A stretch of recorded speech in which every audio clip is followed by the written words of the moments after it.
3 true scary stories from sleepless nights. Story 1. The nights that followed him out of Point Pleasant.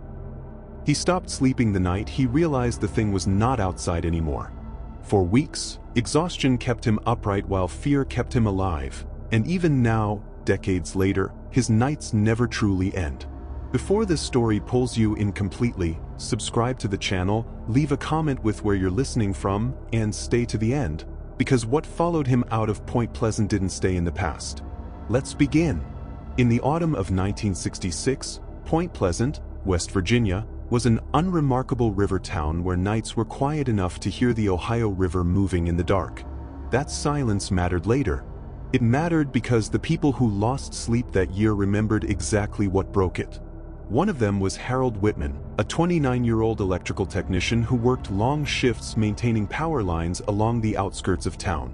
Harold was not superstitious, not religious in any committed way, and not prone to imagination. He had grown up poor, worked early, and trusted routine more than instinct. His sleep before that year was heavy and dreamless. That changed in November. Harold's first sleepless night began after a late repair job near the abandoned TNT storage area outside town. The land there had been left to decay since World War II, concrete domes half swallowed by weeds and trees that grew too fast and too crooked. Locals avoided it after dark, not because of stories, but because the ground was unstable and the silence felt unnatural. While locking his truck, Harold felt watched. Not in the vague way people describe fear, but in a precise, directional way. He turned and saw movement above the tree line, something large shifting without sound.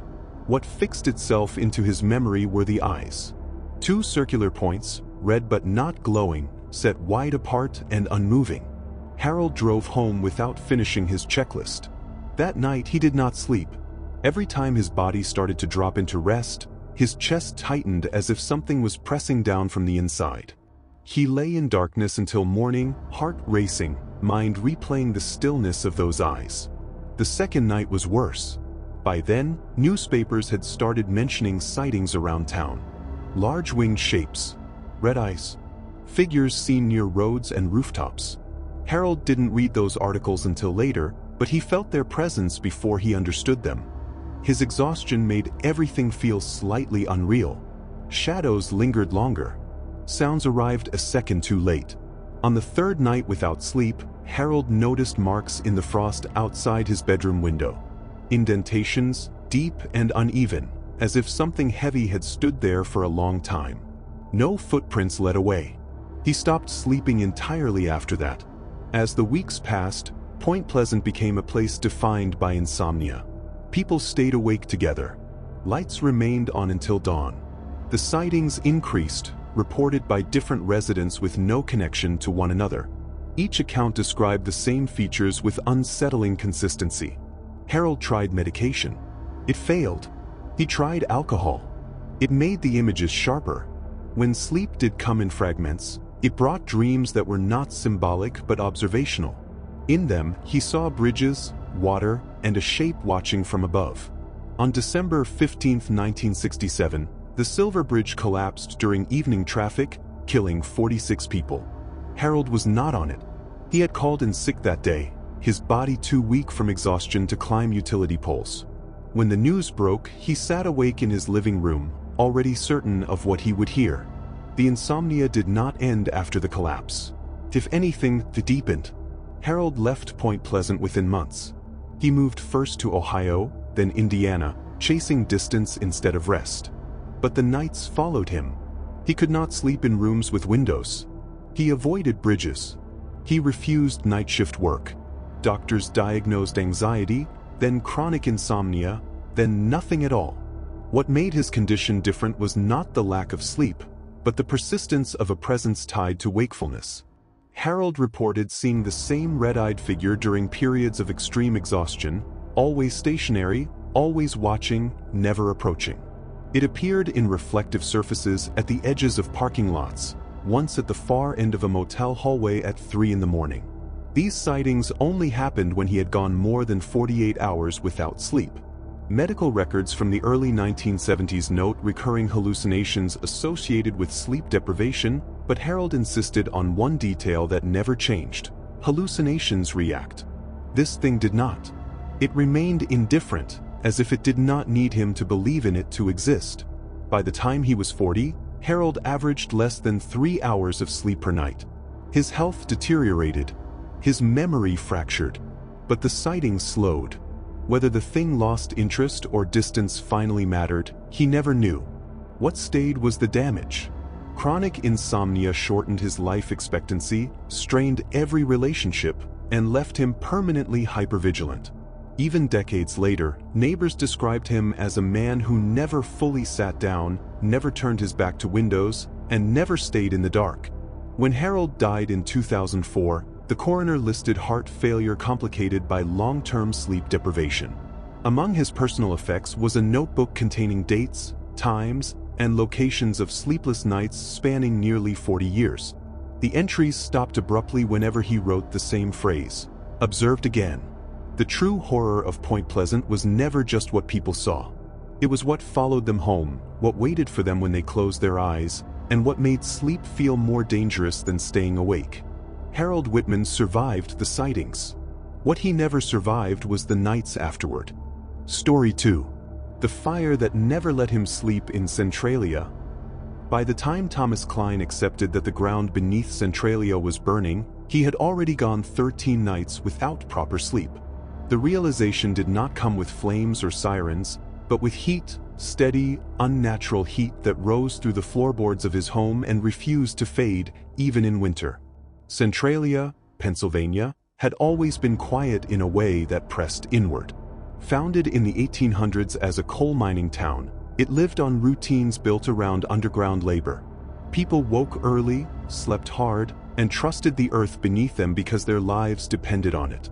Thomas had grown up there, left briefly, then returned in his early 30s to care for his aging parents. He knew the town's rhythms, and he knew when something was wrong. It began in 1962, though most residents did not understand that until much later. A fire ignited in an abandoned coal mine beneath the town, likely from a landfill burn meant to clean trash before Memorial Day. The fire slipped into the mine seams and disappeared underground. Officials believed it would burn out. It did not. By the time Thomas noticed the first signs, the fire had already spread silently beneath Centralia's streets, homes, and cemeteries. At night, when the town went still, the ground exhaled warmth. Steam rose from cracks in the pavement. The air smelled faintly metallic, like old pennies and sulfur. Thomas noticed it most when he tried to sleep. Heat radiated upward through his bed frame, subtle at first, then impossible to ignore. His body reacted before his mind could justify it. He sweated through sheets in January. His heart rate spiked for no clear reason. Sleep became shallow, fractured, and eventually unreachable. Within weeks, he was sleeping less than 2 hours per night. Unlike sudden disasters, Centralia's horror unfolded slowly, which made it harder to recognize and easier to deny. Days looked normal. Children went to school. Shops stayed open. But nights revealed the truth. The earth hissed softly in places where it should have been silent. Sinkholes appeared without warning, breathing hot air like open mouths. Thomas started walking at night because lying still felt unbearable. He traced familiar streets and noticed how many other houses were lit long after midnight. Insomnia spread through the town, not as a shared story, but as a shared condition. People looked hollow. Conversations repeated. Time blurred. Carbon monoxide levels began to rise, though few residents understood what that meant. The gas was odorless, invisible, and capable of disrupting sleep long before it killed. Thomas experienced headaches that arrived after midnight and faded near dawn. His dreams, when they came, were disorienting and heavy, filled with suffocating heat and endless corridors. What terrified him was not fear, but confusion. He lost track of days. He forgot conversations. Once, he woke standing in his kitchen at 4 in the morning, unsure how long he had been there. His body moved while his mind lagged behind, as if sleep deprivation had loosened something fundamental. The fire expanded. In 1981, a 12-year-old boy nearly died after falling into a sinkhole that opened beneath his feet, releasing lethal gas. That incident finally forced the government to act. Investigations confirmed what residents already felt in their bones. Centralia was no longer safe. Relocation orders came slowly. Many resisted. Thomas resisted too. Leaving felt like surrendering to something unseen, something that had already stolen years of rest and clarity. But his health deteriorated. Doctors noted symptoms consistent with long-term exposure to carbon monoxide and chronic insomnia, impaired cognition, anxiety, cardiovascular strain. Sleep, when it happened, felt unnatural. Thomas described it later as falling into something thick rather than resting. He woke disoriented, unsure whether minutes or hours had passed. He developed a constant sense of pressure behind his eyes and a persistent feeling that the ground was alive beneath him, aware of his presence. As houses were abandoned, the town hollowed out. Streets cracked. Vegetation died in patches where the heat was strongest. The silence grew heavier, broken only by the low hiss of steam vents and the occasional collapse of underground chambers. Thomas stayed longer than most. By the late 1980s, fewer than 50 people remained. Insomnia had become normalized, almost expected. People joked darkly about it during daylight, but at night, the humor vanished. The fire never slept. Neither did they. Thomas finally left after waking one night to find the temperature inside his home above 90 degrees, despite snow outside. He stood barefoot on his bedroom floor and felt the heat directly through the soles of his feet. That was the moment he understood that the fire was not approaching. It was already there. Relocation did not bring relief. Away from Centralia, Thomas expected sleep to return gradually. It did not. His body had adapted to constant alertness. Darkness triggered unease. Warmth triggered panic. Even decades later, he woke drenched in sweat, convinced the ground beneath him was radiating heat again.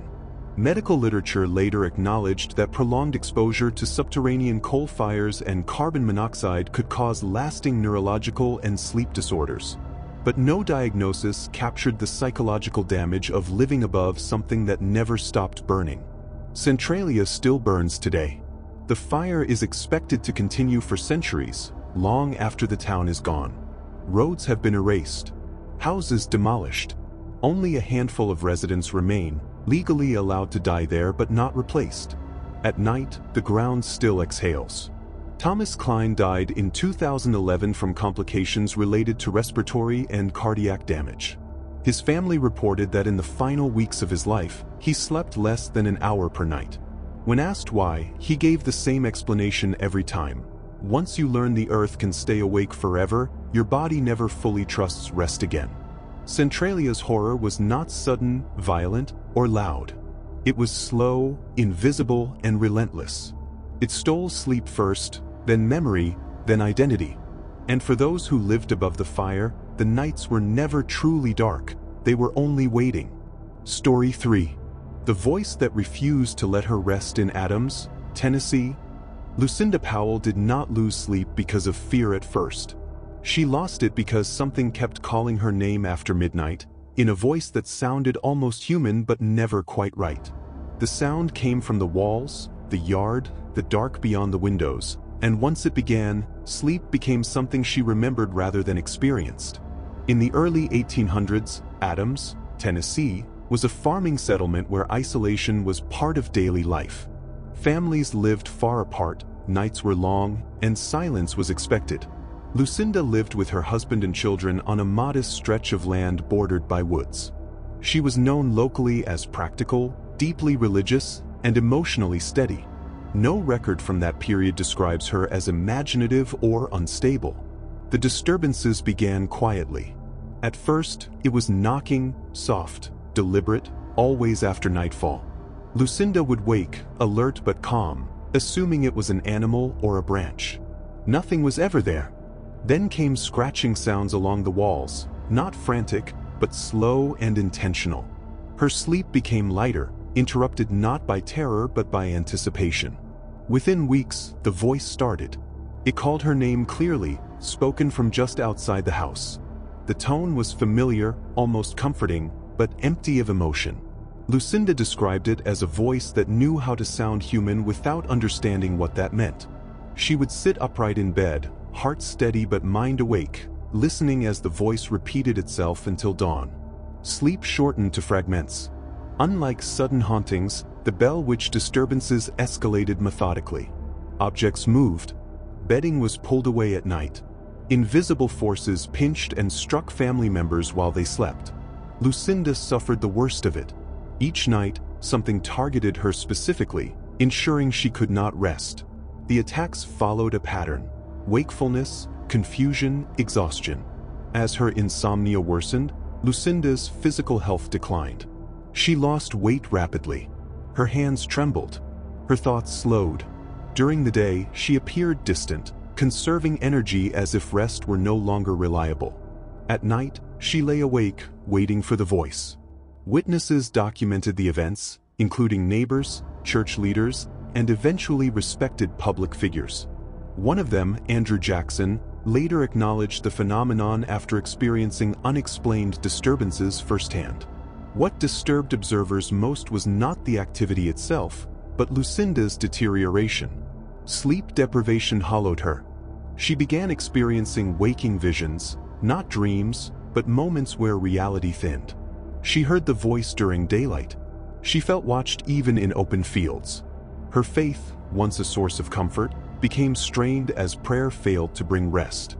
The entity identified itself verbally, claiming intelligence, memory, and intent. It spoke freely at night, ensuring no one in the house slept undisturbed. Lucinda's role was central.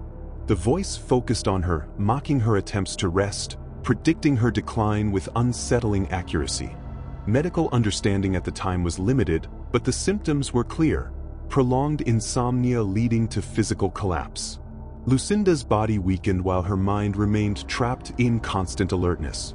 She could not escape into unconsciousness.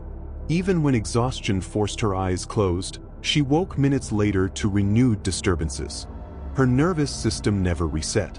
In December 1820, after years of sleep deprivation and relentless stress, Lucinda Powell died. Contemporary accounts attributed her death not to illness or injury, but to exhaustion. The entity claimed responsibility, stating it had achieved its purpose.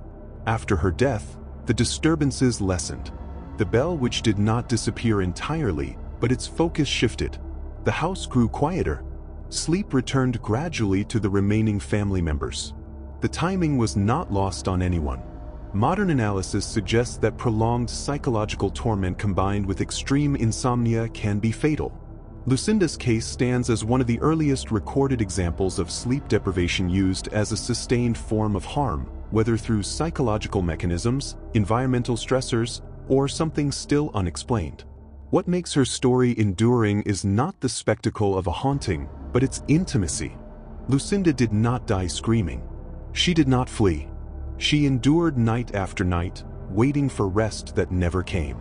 The horror lived in repetition, in the slow erosion of the body when the mind is never allowed to shut down. Adams, Tennessee, still remembers her. The land where the events occurred remains quiet, but the story persists because it documents something deeply human: the fragility of the mind without sleep, and how little pressure it takes to break someone when rest is denied long enough. Lucinda Powell's nights did not end in peace. They ended because her body could no longer continue without what was taken from her first. If these true stories kept you awake, don't let them end here. Subscribe now, share your thoughts in the comments, and tell us which story followed you the longest after the lights went out. Turn on notifications and stay with the channel, because the real horror isn't fiction, and the next sleepless night might be closer than you think.